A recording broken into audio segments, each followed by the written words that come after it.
This is intimate. I was told that the biggest problem, Tyler, you're going to have this afternoon is getting Tony Robbins to come out of his shell. Okay, so don't be shy here today. It's all going to be good.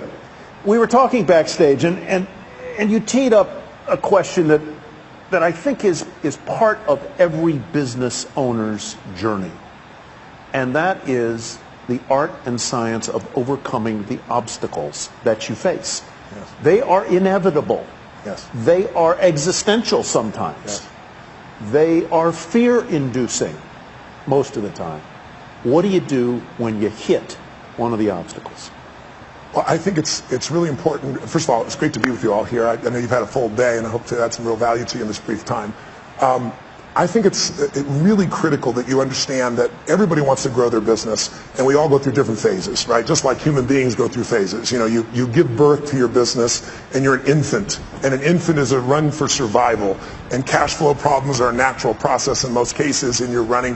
Hopefully you get to a teenager where now cash flow is not a problem, you're growing like crazy, and then you have a new problem. You don't have systems in place. And maybe you get to young adult where you have to decide what you're not going to do. Eventually, hopefully get to prime where you're growing your business revenues and you're growing your profits and you got a professional organization and you're not doing it. Because as long as you're doing it, really you don't have a business. What you have is you're self-employed. There's nothing wrong with being self-employed. But whenever you meet someone who's in business is stressed, they're always a business operator. And my focus is to become a business owner. How do you do that? You realize that the chokehold in the growth of your business is always the leader. And it's your skills and it's your psychology. And I found it's 80% psychology and 20% skills. You got to have the marketing skills. You got to be able to lead. You got to be able to recruit. You got to do all those things. But really, most importantly, you got to get it through what I call the threshold of control. And this, to me, is the secret to really succeeding in business. And it's pretty simplistic. How many of you snowboard or ski? Anybody out there snowboard or ski? To give you a sense? So most people are terminally intermediate when they get into that sport, right? You know, they really never get that good. They're not really a belonger. They're kind of in the middle, and they never get much better. And I think the reason is they never push themselves beyond what they can handle, right? You're used to greens or blues, and you find yourself on a double black, and what happens? Everything inside you freaks out because you're past what I call the threshold of control, your comfort zone. And you look down and you go, I could die doing this. So now you have two choices. Either most people slam themselves on the ground, hang on for dear life, and try not to skid off the cliff, and at best what you do is survive, or a few people let go of their fear, no matter how scary it is, and goes, I got to go down this thing, and there's no other choice, and they focus on where they want to go instead of what they're afraid of, and they find a way to carve. And once you carve a few of them, that double black is your bitch, right? You don't have to worry about that anymore, right? And so that's what happens in business. So for me, I can remember going and starting my first business in Vancouver, British Columbia, Canada. I got on a radio show, and this person, it was a shock jock radio show, and I didn't know it, and they started attacking me and saying I'm a liar and a charlatan, you can't do these things. And this therapist called me up and said, you know what, I've dealt with people forever. You can't wipe out a phobia in less than an hour. It can take 7 years. I have a patient right now I've worked with for 7 years, and I've been able to solve this. And I said, great, bring that patient tonight. I'm doing a free guest event at the Holiday Inn, and I'll take care of that. It should take me 10 or 15 minutes. Right? And you do it? I did it. And I was able to do it. I wrapped a snake around this woman. She had a snake phobia. A phobia is an uncontrollable response. So because of that, I had people coming to these guest events like crazy, and I thought I hit the home run, right? And I did this big guest event. There was like 1,000 people there, which for me would be like, I don't know, 100,000 people in an event right now. And after I was done, a bunch of people signed up for my seminar because I did a free value-add event, and then I would invite them to come spend 3 days with me. And this man walks up to me, and he's from immigration. He goes, a great seminar. He goes, I'd like to see your work permit. And I said, what's a work permit? Right? You know, when you're in beginning business, you don't know these things, right? He goes, well, to work in this country, you need a work permit. And he said, I'll tell you what, I got to see you tomorrow at 5:30. I goes, well, my seminar starts at 7. He goes, you'll be fine, just you got to be there at 5:30. He said, I'm not asking, it's a requirement. So I show up at 5:30, I wait for half an hour, now I'm starting to stress. And finally I sit down with a guy and he says, you're taking away Canadian jobs. I said, how many Canadian firewalkers are there? Come on, that's what I was doing those days. And he said, no, you teach NLP skills, neuro-linguistic programming, and these people have classes of 20 people and you got a class of 500. And so they say you're taking jobs, so your event is over. So what do you mean your event's over? He goes, if you walk on that stage tonight, we will handcuff you and deport you. This is what I call a threshold of control. Right? He says, you're going to have to give the money back. I said, I can't give the money back. I spent all the money to put on the seminar. I wasn't a good businessman. I just wanted to help everybody, right? So I spent all the money to do it. And he goes, you have no money? Well, you're going to have to deal with that. So I walked out of the building. I have 40 minutes. People are going to arrive. I can't go on stage. What do you do? I told my 3 staff members, 2 of which were volunteers, what happened. They're like, and I said, here's what we're doing. I'm doing this seminar. And they said, you're going to go to jail. I said, I'm not going to jail. I said, how close is the border? True story. And they said, well, there's a place called Bellingham, Washington. It's about an hour and 40 minutes. I said, rent me 6 buses, and I'll meet the people out front before they go in the hotel. This is not a problem. I met everybody up front. They said, this is a traveling seminar. It's a surprise, right? We're going to Bellingham. We're going to America. And it was a 3-day seminar. We had to go and come back each day and night for 3 days in a row. I got all but 4 people to agree to do it. And then I got to Bellingham, Washington at the Holiday Inn there, and there was like a bar mitzvah or a wedding or some stuff next door, and it was so loud you couldn't hear anybody. And so I said, just lie on the floor, close your eyes, I'm going to hypnotize you into this shit, right? You know? But so what happened was you learn how to get through that, right? And we learn how to be resourceful. When you realize that your problem is not a lack of resources, it's not a lack of money or technology or contacts, it's not. It's your psychology. Because the ultimate resource is resourcefulness and human emotion. That's what starts wars. That's what makes a business begin. That's how you have children. That's how we end wars. It's all emotion. And so what I really learned to do is how to manage my emotion. So, you know, once you solve that one, the next one shows up. I started a franchise, and a couple franchisees were really upset when one of the people representing on my side said they didn't make things clear to them. And, you know, it's all bullshit, but it cost me $5 million in 4 years. I thought, the first one was like a $50,000 challenge. Now I got a $5 million challenge. And I took all the money I'd saved in my entire career to pay that off, and I was starting over again. And then I grew from that. And then I finally got, you know, I had a partner in business, and long story short, they had a business that was losing $1 million a day, and he turned it around and making $1.8 billion in EBITDA. He offered me his partner, and I signed a document saying we're all joint and several. There was $40 million in debt. I figured I had $10 million of the debt. To have $1.8 billion in infrastructure, and it turned out my partners, 2 of them were broke. They weren't billionaires. They had lost their money, and the other one was the son of a billionaire, and his dad had given him nothing, had $5 million to his name. So I was on the hook shortly after for $120 million when they didn't have $120 million. I figured out how to deal with that. By doing that, I eventually took my companies to this year will surpass $6 billion in 33 companies, because I made it through the threshold of control. So I want you to know, when you see these big numbers by any entrepreneur, they all started with blocking and tackling, and they all started with how do I get both the skill and, more importantly, the psychology. You can get the skill if you can get that part of you that just doesn't die, the part of you that finds the way to add more value than anybody else so you can keep growing. Where does the perseverance come from for you? Where does the indomitable spirit come from? Here's the title of your book, Unshakable. Yeah. Where does the drive come from? You did not grow up in easy circumstances. No. At all. No. No college. No. At all. No. All self-educated. Self-educated, a household that was not easy. True. Is that part of the reason that you are as perseverant as you are, as optimistic as you are, as forceful as you are? That didn't create my optimism. No, it didn't create your optimism. But maybe it was a way to I think it developed moxie. My mother was a really good woman. I didn't talk about it when she was alive, and I frankly, even if she passed, I didn't talk about it until one day I was sitting in front of a group of 30 kids that were abused by their parents, and I told them that, you know, your biography is not your destiny, and you're not defined by what happened. But I could see in their eyes, a big, tall, white, rich guy, you know, he doesn't understand. And so I told him the whole story. My mom beating me against the wall till my head bled, pouring liquid soap down my throat till I threw up. So I think in order to protect my younger brother and sister, I had to become a practical psychologist. That drove me, and I developed moxie to be able to deal with stuff. So that was the gift. If my mom had been the mother that I wanted to be, I wouldn't be the man I'm proud to be, I think. So that was the gift in it. But I think the drive part is falling in love with your customers. I love people. I've always loved people. And I hate suffering because I've suffered. And I love to light people up, and not just light them up, pump them up. I love to have them have a skill, have them a tool, have a system. You know, when I do my boot camps each year for our business mastery programs, I guarantee everybody there on the day one you'll have $1 million of value in your opinion, or we'll give you, keep all the stuff you got and we'll give you your money back. No one ever leaves. because I know how to add that value in the business for those people. So I think the drive is the biggest mistake I think businesses make is many businesses are started by people that you built a product you love. And that may still be true for you.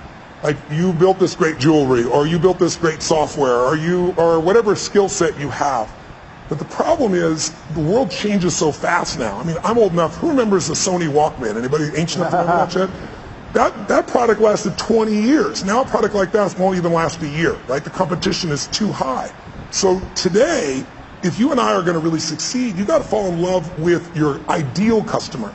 Because look, I'm sure you know that right now the economy we have is looking pretty good, but it's going to correct because we've done nothing since 2008 except print more money. And we didn't even print money. We put ones and zeros in computers. So there's going to be some corrections, and when those happens, it's going to shake people up. You need to fall in love with a client who's going to do well with you even when the economy goes to hell. Think about it. Starbucks, I was sitting across from Howard Schultz and had a great conversation and said, what is he most proud of? And he said, he used to say starting Starbucks. Then he said, now it's surviving 2008.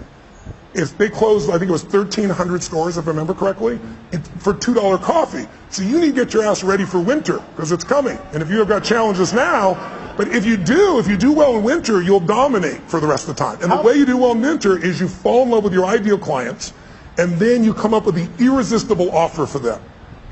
Steve Jobs created 99-cent songs, but he didn't create that shit. We all know that. Where'd it come from? Who's old enough to remember Columbia House, where you got like 10 albums for $1? Remember that? Or for $0.25 and stuff. They built $1 billion company. Tom's Shoes, shitty product. I love him. Great what he does, but 2 for 1, being able to do something where I get it and I benefit somebody else, brilliant idea. Built the whole company on that. He didn't build it on the product.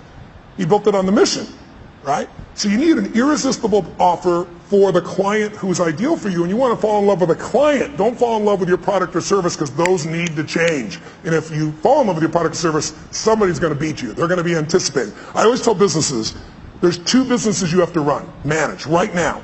You have to run the business you're in, because if you don't run that, your cash flow, your challenges are going to bite you. But you also have to run the business you're becoming. And both businesses you have to be making progress on. If you get all excited about the future and all the cool stuff that's coming, and you go work on that, and there's no cash flow now, you're dead in the water. If you just work on today, you're going to wake up and go, what the hell happened? My competition beat me. It's those 2 sides.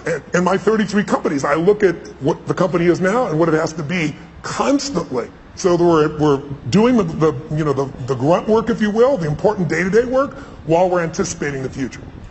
When you were building your businesses, and you've gone through an evolution, as all business owners do. I mean, what you were doing 30 years ago isn't really what you're doing today. How and when did you know that you were doing in life what you were meant to do? Because I think that's part of the quest of the entrepreneur, is to achieve that. When did you know it? How did you know it? When did I know? I think I've known you. I think you know it at different stages, at different levels, at different times. It's like I can remember one that stands out from you. Yes, that pops in my head is President Clinton calling me. I was with Peter Guber, my partner in the esports business, and we both owned the LAFC new MLS franchise, soccer franchise, building a stadium here. I was at his home in Aspen, and he says, "The president's on the line for you." And it was President Clinton. And I picked the phone, and I talked to the president for a few minutes, and he told me what's going on. And I said, "Mr. President, I'm completely honored you want me to come visit with you, and I'd love to, but I want you to know I'm not a fan." I said, it was the time in which you said the economy's stupid, and then you turned around and did all these things that weren't related to the economy, and you looked like a very weak president at that point. And I remember Peter looking at me going, "You just told the President of the United States you're not a fan." He's calling you, telling you, and inviting you to come out to Camp David. But it was great. I said, I want to be sincere. I'd love to serve you, but I'm not a sycophant, right? Yeah. And so I went there and spent time with him. And I think the moment I know that I was doing what I love was, there were a couple other people there, and they were all trying to get his attention. And he and I went for this walk, and this deer went by, and he was telling me, about all these past presidents. And he was honestly at the time complaining about how unfair things were. And I thought, this is the President of the United States, and he's effed up. And I'm 31 years old, and I got to help this bastard, It's like, and then that night he wanted me to stay, and it was New Year's, and I left Aspen with my family and Peter, and I promised my family I'd come back, and I said, "No, I promised my family, Mr. President." I said, "I'd be happy to work with you in the future," and I left. Leaving the president when everybody else stayed, was a moment I realized I'm doing what I'm really supposed to do. I've kept my priorities straight. My family's still number one. Making a contribution is number two. I'm able to play on the scale that's global, and I'm able to play on the scale that matters most, which is local and family. I think that would be a moment that sticks out for me. I don't want to spend a lot of time on this, but since you brought up the subject of presidents, I have to ask you about the current president. Yes. Walked right into that one. Have you advised him? And if you haven't, how would you help him? Brain transplant? No, just kidding. Look, I know the president quite well. I've known him for many years. I gave him his first big speech. I might be to blame. He wrote about it in his book. He thought he was coming to speak to 200 people in my seminar with 10,000 people, and he just kind of lost it a little bit. And then his number one piece of feedback on how to succeed was get a prenup. And I thought, oh my God. And I know Mrs. Clinton. I know Mrs. Clinton very well as well. So I had a great difficulty in this last election because I felt like both parties lied. And I think that's extremely hard. I mean, everybody tells white lies, but some were pretty exaggerated and obvious on both sides. And so I found it was a more difficult time. I help people on both sides of the aisle. I don't talk about who I help unless they talk about it publicly. President Clinton shared, he called me one day and said, I got this overhead speaker, the president's calling. I was in my offices, and big offices and 2 floors. I went to pick up this phone, and sure enough, it's the secretary, and the president's waiting, and he says, Tony, they're going to impeach me in the morning. What should I do? I was like, could you call me sooner? It's tomorrow morning, right? What the hell are you going to do, right? So, he said, what should I do? And I said, the answer is not what should I do, you're asking the wrong question. First question I'm going to ask is, what do you want? Do you want parents, moms, dads to have their kids look up to you, or do you want to just stay in office? I mean, it's a different outcome. I said, if you want to stay in office, I said, easy for me, I'm not a lawyer and I'm not in your position, but let's be honest, you're never going to get thrown out of office. There's too many votes on your side. So I said, you're going to stay in office if you do nothing. But I said, if you really want to be respected, I said, you can share the truth, you're a lawyer, without putting yourself at risk and still get more of the truth out. And we had this great conversation. He said, man, that's exactly right. That's exactly what I do. So I'll call you back. I'll call you back in 20 minutes. So I'm waiting, 20, 30, 45. About an hour later, the secretary calls me and says, President wants you to know he's still resolving things. He wants to get back to you. And then another 30 minutes went by, and I'm thinking, I'm affecting history here, right? And then I saw him standing with all the Democrats beside him just saying, nope, we're going to kind of keep the same component and went through things. So over the years, I've had a chance to work with people on all sides. And what I think about the current president is he's a terrible communicator, but I think he actually has some good ideas. And I also think he's communicated so poorly, and our world is so divided that now anything he says is seen through that filter. If I think you are the nicest man in the world, it totally controls my experience of you. It has nothing to do with you. It's my belief. If you treat me mean one day and we're best friends, I'll probably go, you're having a bad day, right? If I can't resolve it with you. Mm-hmm. And who's ever had a bad day where you hope somebody else thought that about you, or you were just having a bad day, right? Yeah. So, but if I think you're a manipulating bastard, and I'm wrong, but I believe it, and you don't treat me mean, you treat me real nice, what's the first question in our mind? What does he want? So your questions, your belief, your emotion, your experience has nothing to do with life. It's shaped by what you believe. And most of you believe what you believe not by interacting with these people personally. You're doing it through the media. And the media is a great component, but everything is sound bites. And let's be honest, it's no longer about informing you. It's about startling you. Informing you will never get your attention. There's too much. We got oceans, people say that we're living in an information society. That's total bullshit. The information society died a long time ago, right? We're drowning in information. We're starving for wisdom. And what we get now are sound bites. And now people don't, it's not news anymore. On both sides of the table, people basically pretend it's news when it's all commentary. And so your perception, it's like I had lunch recently with George W. Bush. I brought him out to speak to a group of my funding groups. And I bring out people on both sides of the aisle. And this year we're working with President Obama to see if we can get him in. But to give you an idea, most people there thought, they're more liberal, and they were thinking this guy's evil. And after 2 hours of conversation, there wasn't a person that still thought that. Right? They liked him, but I asked him about his decisions, and they got to see why he made the decisions he did. And when you see the why, instead of all the bullshit you hear and the generalizations that he's an evil guy, you start to go, wow, I might have made a different decision. I might not have with that information that he had at that time. And I asked him about the current president, and it was still during the election when this is occurring. And I said, obviously, I know you wanted your brother to win. And I admired President Bush for never attacking the past president. He never attacked President Obama. He was a class act, even when he disagreed. So he told me privately what he felt. And then he said, Tony, I remember when Nixon was elected, and he said, I thought that was the end of the American presidency. I mean, the President of the United States is gone. I mean, he's evil. He did the wrong thing. And he said he didn't destroy it. He didn't. And he said, so here's what I figured out. The office is bigger than the occupant. And I really believe that's true. I think if you want to go home tonight with a little bit of comfort inside, go back to that truth. The office is bigger than the occupant. And you see it when he does things, and then there's a judicial branch that balances it. And I think we're in a situation where the biggest challenge we have as a society is we demonize the other side on almost every issue. Right. It used to be that, congressmen and senators would go fight like crazy on the floor, and then they go have a beer together. Now you're radioactive if you talk to somebody.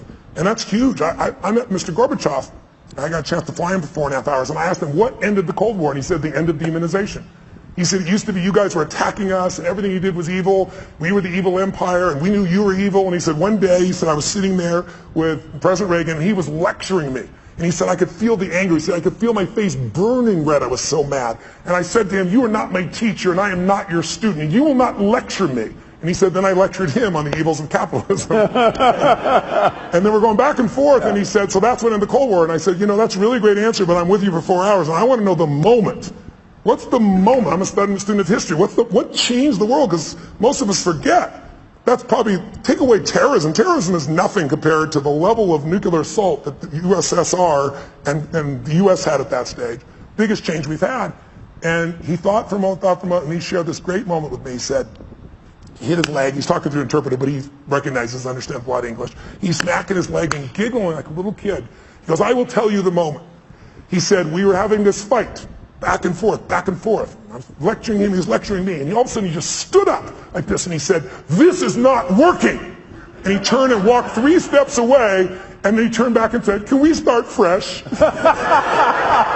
My name is Rohn. Are you Mikhail?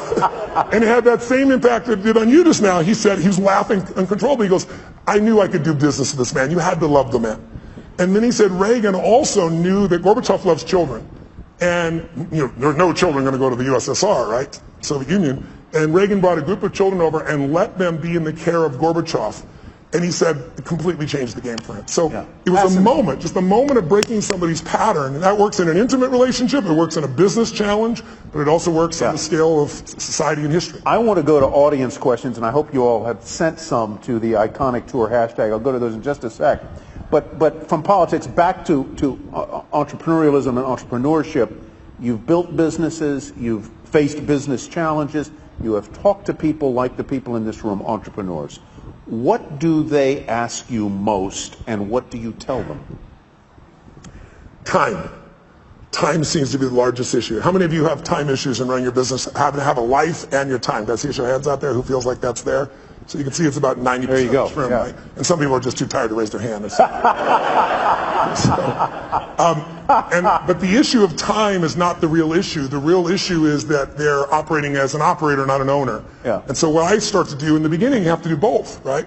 But what I start to do is show them how you have to be able to break off and get other people to do things. But more importantly, I teach people. I do a 5-day boot camp. I call Business Mastery a couple times a year, and we bring in businesses from all over the world, literally. And we have people just starting a business, and we have people with businesses that are doing $1 billion, $2 billion, $3 billion. And what you find is that there's a common pattern amongst all these group of people where they find themselves, if it's a small business, they do everything because they feel like they're the only one who can do it, or they tried someone else and they failed. Well, that happens in every business. You have to begin to leverage yourself, or you're just going to be self-employed, and you'll never have the scalability. A business is a system that adds value even when you're not there. And you as a leader have to get good enough to both hire people and train people so that you're not a manager. A manager works with people to make sure they get the job done while you're there. But if you have to be there, could I run 33 companies? I mean, every 4 days I'm on a plane, train, helicopter on stage somewhere on average in a year, and I got 33 companies. There's 12 I manage directly, but I couldn't do that by management. I do it by leadership. I build leaders who can make their own decisions. I hire people that are the best of the best. Now in the beginning that's hard because you have no money, right? So you hire the best, it's called you, and you pay them nothing, right? And then now you try to hire other people, and what do? You hire your friends, which is a disaster because they're not as skilled, and you love them, and it's hard to manage them. And then I hired people that were really talented, but they were mean, they didn't share my values. And so eventually you get to that place where you can find the right people. But I think The most important secret for the growth of any business, the question I guess, how to get over the time, and the answer is you got to take 2 hours, 90 minutes a week with your team of 1, 2, 3, 2,000, and you got to meet where you work on the business. And I teach people a format called 7-7, where there's 7 areas of a business that you cannot miss: marketing, sales, optimization, the financials, culture. And I'll make sure that each week you and your team focus on that, not the day-to-day business, but how do we strengthen our marketing, not just for this run, but overall how we build the brand. What do we do to change our sales process? How do we optimize the business? How do we spend no money and grow the business 30% in the next 3 to 6 months?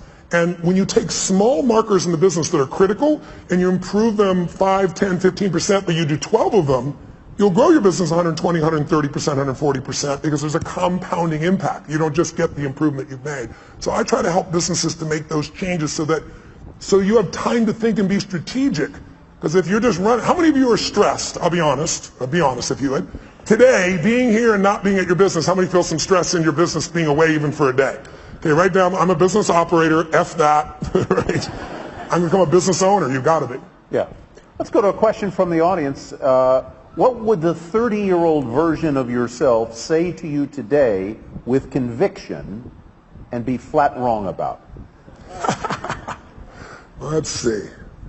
What would the 30-year-old Tony Robbins say to today? Well, first of all, he's dead, so he's not going to say shit today. I buried him a long time ago. It was on 57. I would say the 30-year-old would say, this is what we're going to do this year, and it would be these huge numbers. And I developed a principle around the time I was 30, which is most of us overestimate what we're going to do in a year, and we underestimate what we're going to do in a decade. And a decade happens that fast. You'll blink your eyes and a decade will be here. That is a great point. I really, truly, everything I do is long term. I think it's the biggest challenge we have in corporate America is everybody's looking at the next quarter. Instead of, the best business people, the Mark Benioffs, the Steve Wynns, the Peter Gubers, the people that I hang with, they all are decade-long people. When I was 14, I said, this is how my life's going to, I decided, in my 20s, I'm going to help. I want to have the skill to help anyone change their life. If I'm committed and they're committed, it's going to be done. I'll have the ability. So I got to build to that, which I did. And I said, in my 30s, at 14, I said, I'll do that with groups of people instead of one-on-one. And then in my 40s, I'll do it with big groups. In my 50s, I'll do it with companies. In my 60s, I'll either do it in government as a servant there or in a religious context, because I'm a spiritual person, but I don't tell people what to believe religiously. But at that point, I've lived long enough, maybe I will. Would you ever run for office? Before I would have said yes. Now the answer is no. I've served on both sides of the aisle, and it's not really about the office. It's about fundraising right now so much of the time. And I would not do that unless I ran with my own money and maybe a small number of friends. But at this stage, I think it would disrupt my wife's life so much. Yeah. I'm a very public person, and she's not, and I feel bad for her, so I don't think that would be the right direction. Let's go to Jeff Conlon's question. If mindset is the key or a key, how do you shift your mindset? I was going to ask a question that's related to that, and that is, you're now, well, you'd say you're top of the world, but you're a confident guy. What do you do? What do you do when you have self-doubt? And that's sort of, how do you shift your mindset? How do you deal with self-doubt? I don't have a lot of it at this stage, but I... Shocking! I'm being honest, right? I think self-doubt is, instead of self-doubt, I would say questioning. I think it's critical to question, but at certain stages. If you're questioning all the time, you have nothing but fear and doubt, right? You only believe something because you don't question it, right? Someone tells me, oh, so-and-so, talk behind your back this, and you go, no, they're my friend, they'd never do that. Your belief, you're certain they're not going to do it, so you don't even entertain it. But if 2 or 3 people tell you that, and they go, wow, could John really be doing this behind my back? And you start questioning it. Have you ever done that? You've been upset with somebody, you confront them, and then you find out it's all bullshit, they didn't do anything wrong, and you feel like an idiot? So for me, I think there's a time to question. And so I organize that. When I'm beginning something, I do that. And my investments is a perfect example. If you look at somebody, like Richard Branson, for example. Richard is this giant risk taker, right? But he's got one question. He questions within himself and everyone else. How are we going to protect the downside? It's his number one question. You never believe it. The guy risks his life. When it comes to investments in business, he doesn't risk anything. He told me when he was building Virgin, he's taking on British Airways, and it's a giant outlay of capital. I mean, this could literally bankrupt him, and everybody said it would. So he said, okay, how to protect the downside? And he negotiated with Boeing for a year and a half and convinced them that if he went out of business, if he was wrong and lost his business in the first 2 years, he could give back all the jets and have no liability whatsoever. So his whole focus is asymmetrical risk reward. How do I take the least risk with the most upside? If I was going to say anything to entrepreneurs in this room, the illusion that you've been taught is that great entrepreneurs take giant risks. It's total bullshit. There are some exceptions that have, and they've gotten lucky. But if you look at the ones that consistently succeed, they know the upside will take care of itself. They focus on how to protect the downside, and they take risk where they know I'm taking a limited risk for an unlimited upside. So if I'm wrong, I'm still okay. You know, I work with Paul Tudor Jones, one of the top 10 traders in the history of the world. And Paul, I've worked with him, I've coached him now for 24 years. He hasn't lost money in those 24 years on his own personal trading. And during that time, I've learned so much from him. And the biggest thing I learned from him was this asymmetrical risk reward, that when he risks $1, he wants to be certain he's going to make 5 where he doesn't risk the $1. See, most people risk $1 to make 10% or 20%. You won't do that. If you do that, you're going to go broke. Because here's what happens. You risk $1 to try to make 5 and you're wrong. Risk another $1, and if you win, you still win big. You can be wrong 4 out of 5 times and still break even. That's how the best in the world do it. They don't do it by taking these gigantic risks where everything's on the line, and if it doesn't go perfectly, you're out of business. That's why most businesses go out. You want to think of asymmetrical risk reward. Tudor Jones, curiously, as an aside, was a classmate of mine at the University of Virginia. Wow, that's awesome. I met him there. He would never remember me, but a fascinating guy. Another aside, because you mentioned he's a hedge fund manager in Connecticut. You did a brilliant interview with Ray Dalio for, I believe it was Facebook, not long ago. Yeah. And his book is really terrific, called Principles. I recommend you all go get it. It's very, very good. It's one of the greatest business books I've ever read, because if you don't know who Ray is, most of you know Warren Buffett. That's because Warren Buffett is sweet in shares and is public nature. But Ray is actually the most successful investor of his type in the history of the world. He's returned more money to investors from a hedge fund perspective than anybody in history. When I met Ray 10 years ago, you had about $5 billion net worth for him to talk to you. You couldn't be a billionaire, that's too weak. And you had to give him $100 million to start. Now he won't take your money no matter who you are. When I went to go interview him the first time, the Prime Minister of China was talking to him on the phone. He was coaching China on what to do with their money. That's how brilliant he is. Yeah. Hedge fund people, if you're familiar with rich people give their money to hedge funds, a big one might be, let's say, 20 billion. He's 160 billion. But go get his book. He flew down to Palm Beach in my home, and it's called Principles. He said, I want you to be the first person to interview me and do it on Facebook Live, so I did. But I love this man, and he will show you how he built from nothing. He literally started with nothing. He worked as a caddy. He started when he was 26 years old in a 2-bedroom apartment, and now he's got 1,800 employees and 160 billion. And he's one of the 100 richest men in the world and one of the top 10 that you'll meet. But his insights about how to run a business, how to run your life, we all need principles to guide our decision making. If you really think about it, success is the result of good judgment, right? If you make great decisions, you're going to succeed. But where does good judgment come from? You know, good judgment often comes from experience, and experience often comes from bad judgment, right? So what I found is the way to speed it up, the way to have less of that bad judgment is I got to think about that for a minute. That's good. That's true, though, right? Good, yeah. So I found the way to speed it up is not learn through my own experience, but learn by modeling others, compress decades into days. So if you can get in Ray's head, now Ray's been a very private man for the last decade and a half. But he's 68 years old, he's a good friend, and he's entering this stage where he now wants to go public for a short time, give everybody he knows, and then disappear because he feels an obligation to give back to the society and human beings that have helped him to succeed. Yeah, so go pick it up, it'll be fantastic. We had him at another event, and he talks about this idea of radical transparency and how he runs his business. It's a very different, I'm not sure it would work for every business, but it certainly worked for him. Let's go to Satori's question. With so many people wanting your help, what are the factors for you to select whom you privately train or mentor? You're a busy guy. You've got a time management thing. I'm sure a lot of people would like a piece of Tony Robbins' mind. Yes. How do you decide whom you're going to help? Well, first of all, I try to do things online. Like there's a zillion things on YouTube, so no one has to spend any money. Anybody who wants to be inspired can do that. The only thing I don't like about that is it's random. Mm-hmm. I'm a system guy. Like I know how to take you from here to there, so I have products that can do that for people. And then I have events, and the events have gotten bigger and bigger. Now we do 10, 14,000 people in a weekend, and so anybody can go. Who I coach are people that I know by touching them I can touch millions more. So when I worked with Mark Benioff at Salesforce, in the early days, Mark sat in the front row, came to 3 of my same seminars in a row, and I was like, are you new? Are you a little slow? I was teasing him, And Mark's as big as I am. He stands up, I'm looking at this guy eye to eye, and he goes, my name is Mark Benioff, and because of you, you finally pushed me over the edge. I'm going to start my own business. I'm leaving Oracle. I'm going to start this company called Salesforce.com.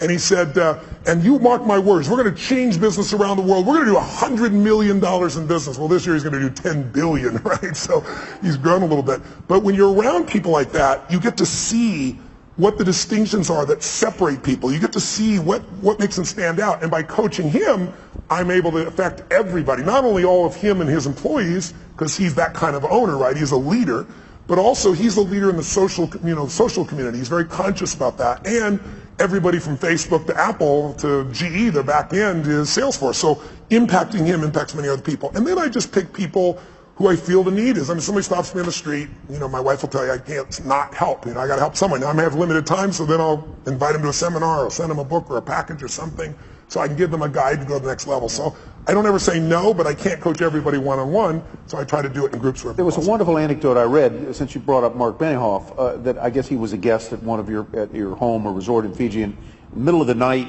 you get he and all of the other guests, it goes to the question of how do you overcome your fears. Tell that story about Benioff jumping into the river and what you didn't tell him about the river. Okay. Well, I have a home in Fiji. I've been going there since I was 23, 24 years old. It's one of my favorite places in the world. And the people there are extraordinary. You're carried as a child every day for 6 months by someone 24/7. So when I talk about raising them, being raised by a village, it's true there. And they sing in 4-part harmony when they're 4 years old. So when I went there, I was touched by it. And I went and explored this island, and I was with this chief. And they have this river that goes both ways, because it's this river where the ocean comes in, and it looks like out of Africa or something you'd see down in South America, and eventually goes in this scary-looking area into a giant lake. But the tide is so fast, it would just take you. And then, 8 hours later, it reverses and goes back out. So I was with him this one day, and I said, are there any, fish in there? And the Ratu, which is the main chief, points out, goes, what about that? And we looked back, and it's a giant manta ray going under the bridge. So I said, F it, I'm doing this. And I just jumped in. And then the thing took me. And it took me for a wild-ass ride. For about 20 minutes, I ended up this lake. And then, dumbass me, I didn't think about how the hell am I going to get back. It was so strong I couldn't swim against it. So I spent 8 hours on this little island there before I came back. So then I came back one time with a friend. It was nighttime. And I was like, they were talking about Devil Rock and Shark Alley and all this shit. And I was like, let's do it at night. But I had a boat waiting for us in the lake to bring us back. But we jumped in, and it was scary as hell, and all the phosphorescence going on looks like pixie dust. It's a wild experience. Flying fish scare the shit out of you. They come by. And so when Mark came, he flew over and come spend a week with me there. I took him and woke him up, and you have to do when the tide is. It was like 2 in the morning. I woke them all up and said, I got a surprise for you. Like, what? I said, just trust me. Dragged them all on, put wet gear on them, gave them life preservers, and then threw him off, and Mark was freaking out, and I grabbed his hand, and I go, we go on 3, 1, and we went on 1. Because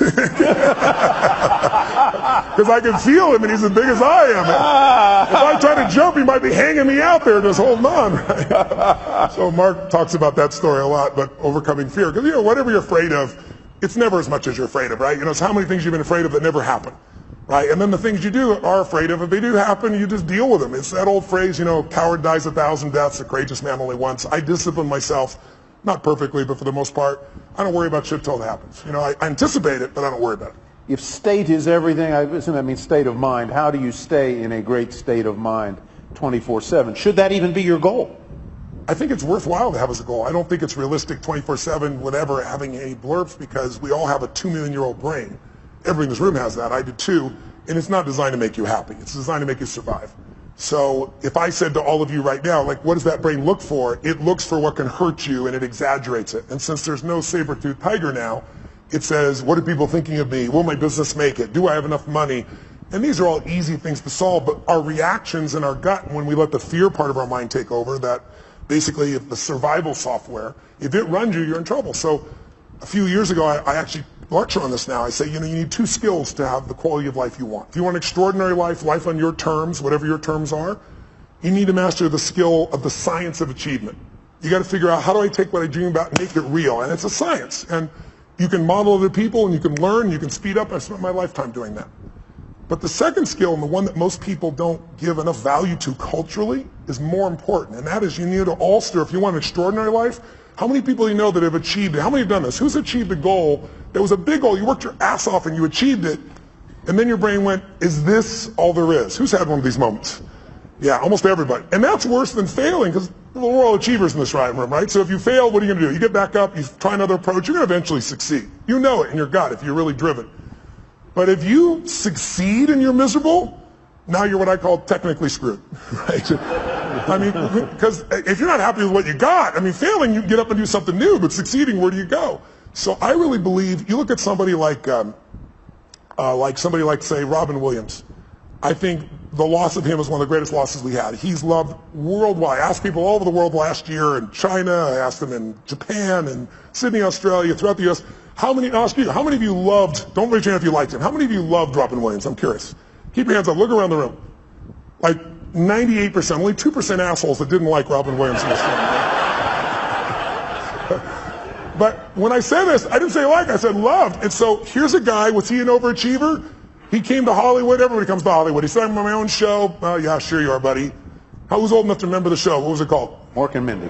Mork and Mindy. It's old people in this room, clearly, right? He does Mork and Mindy, but he also makes it the #1 show.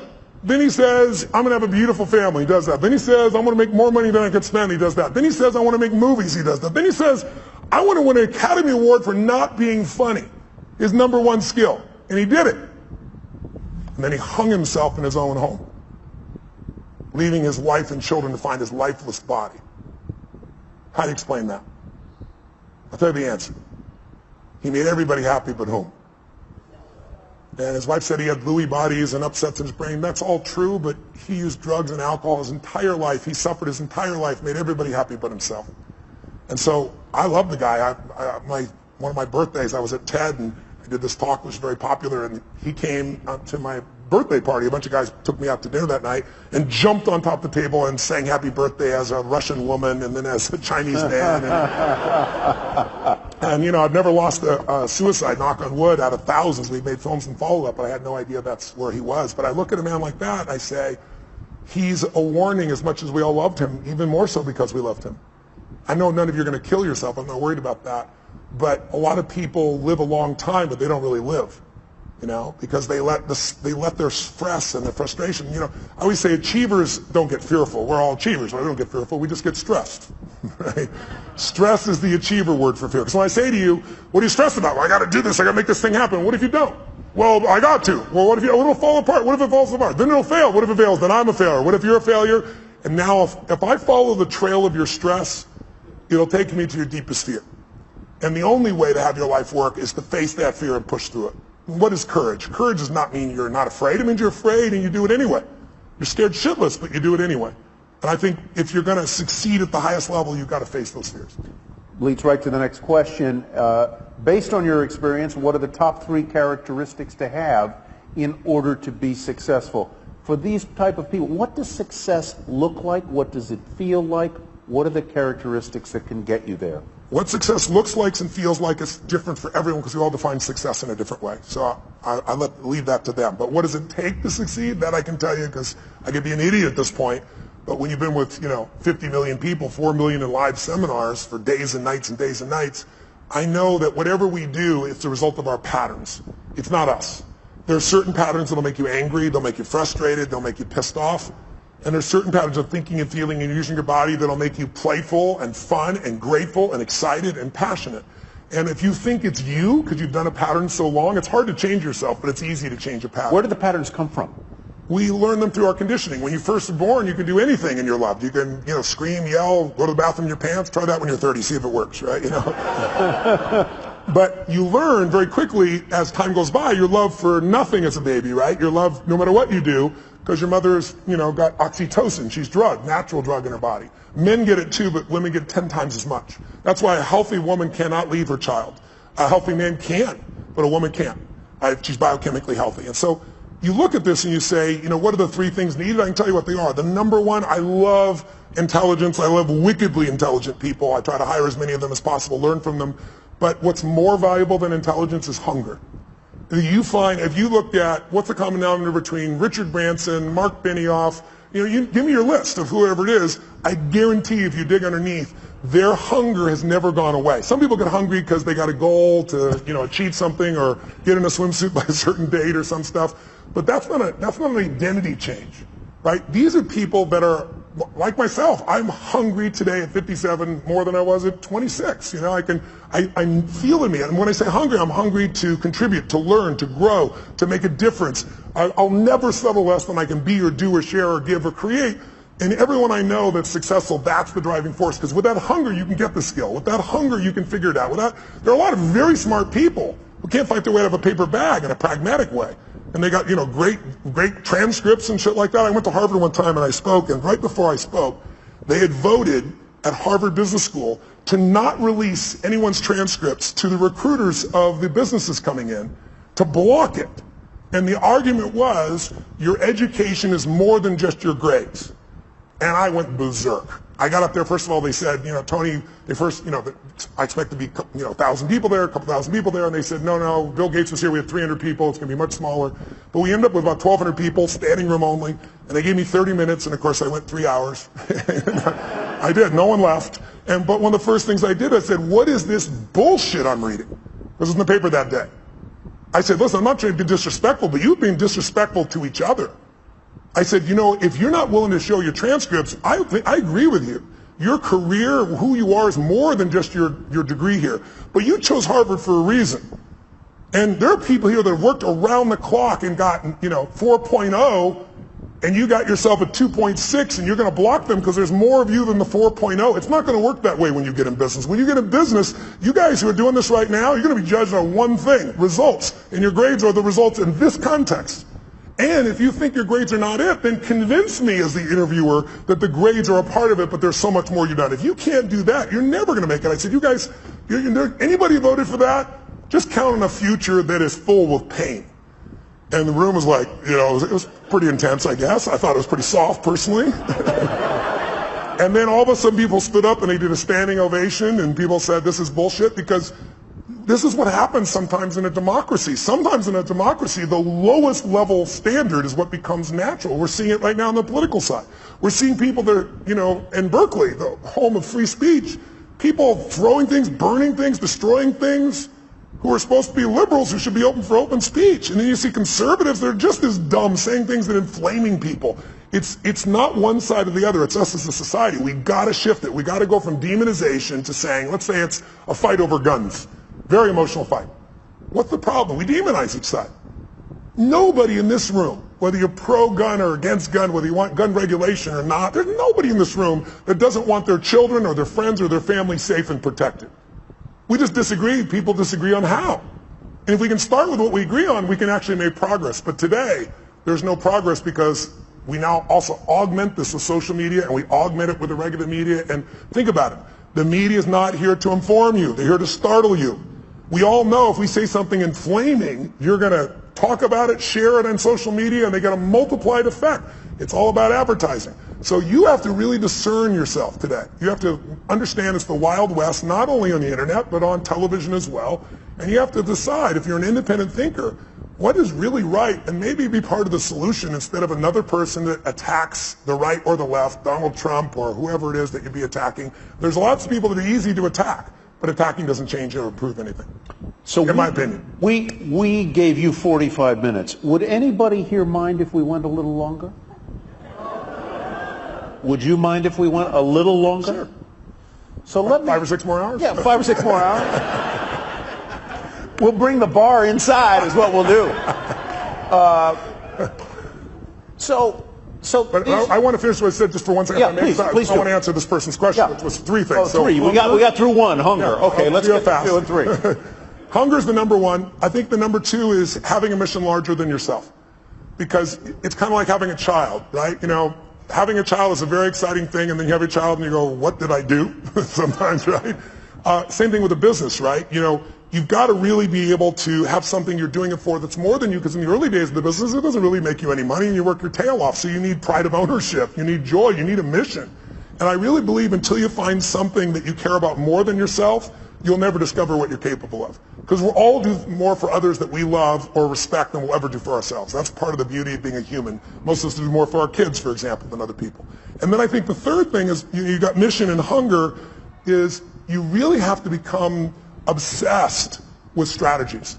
Because strategies can save you so much time. The wrong strategy, and I'll give you a stupid metaphor. If you said your number one goal is to see a sunset, and then you start running east as fast as you can, I don't give a shit how positive you are.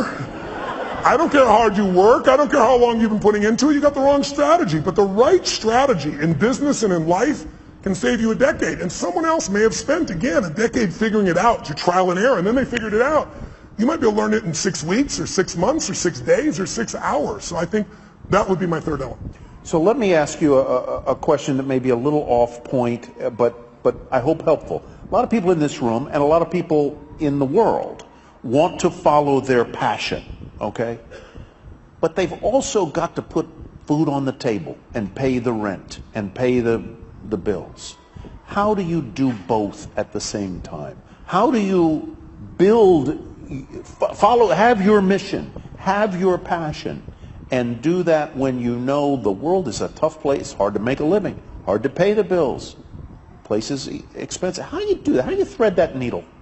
Well, it depends on who you're dealing with, right? If the person is entrepreneurial and they ask me this question, I always tell them, you've got to take care of your kids, you've got to pay the bills. And I said, but, tell me when you work. And they tell me, well, I work, 9 to 5 or 8 to 5 and I'm exhausted and everything else. I said, well, what are you doing with the other 8 hours? Because that's what I did. I worked as a janitor all night long, middle of the night, everything else. I could compress time there because it was based on results, not time. So if I could do a great job in shorter time, I had that time.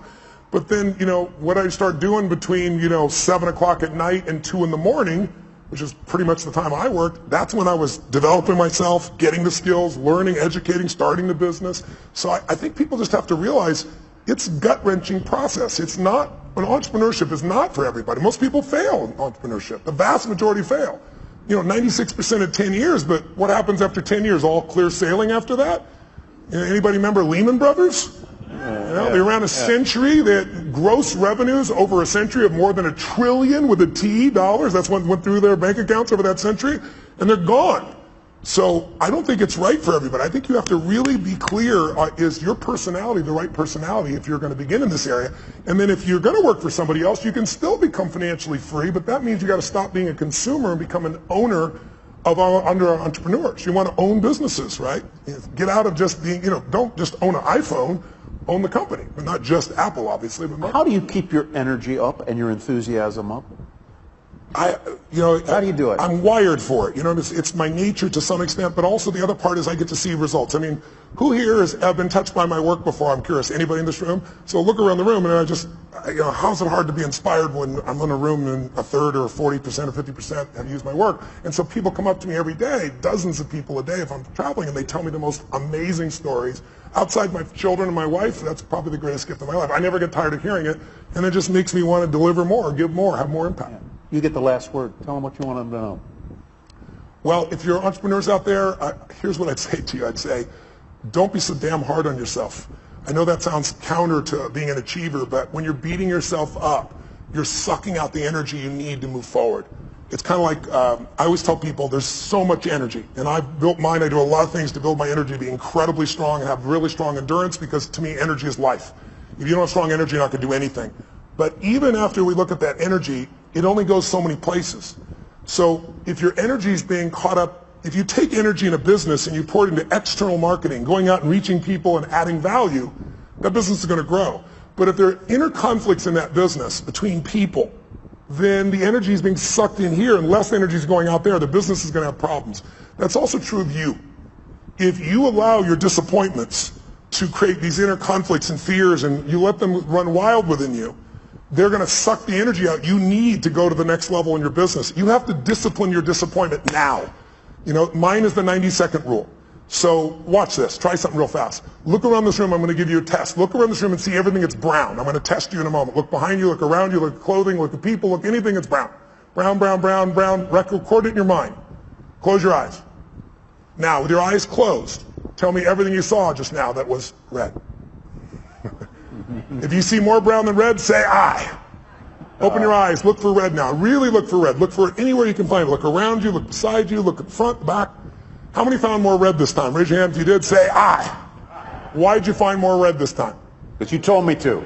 Seek and ye shall find. But here's what's amazing. Seek and you shall find even if it's not there. I'll prove it to you. How many saw beige shit, called it brown just to feel successful? How many saw burgundy, called it red just so you can count more pieces? So if you think you're a jerk or someone else is a jerk, you're going to color it. You're going to change it. You're going to find the jerkiness in them. You're going to find the jerk in you. It's really important that you manage your mental and emotional state because you are the business. If you are the leader, your responsibility, your job, your opportunity, your privilege is to be able to truly lead. And you cannot lead if you're living in fear. You cannot lead in a place of constant uncertainty. We all have uncertainty at times. But if you watch an athlete go out to shoot a free throw or a kicker in the NFL to go kick the ball, how many have ever seen that person? They're about to kick it, they're about to shoot it, and you go, they're going to miss it, and you know they're going to miss it. Who's experienced this before? How did you know? You could see in their body that they're missing the core ingredient, absolute certainty. You can have the great skills in the world, but when you lose that certainty, the athlete goes down. That's usually when I get the call. I got to rewire them and get them back where they can execute at that level. So be kind to yourself, as corny as that sounds.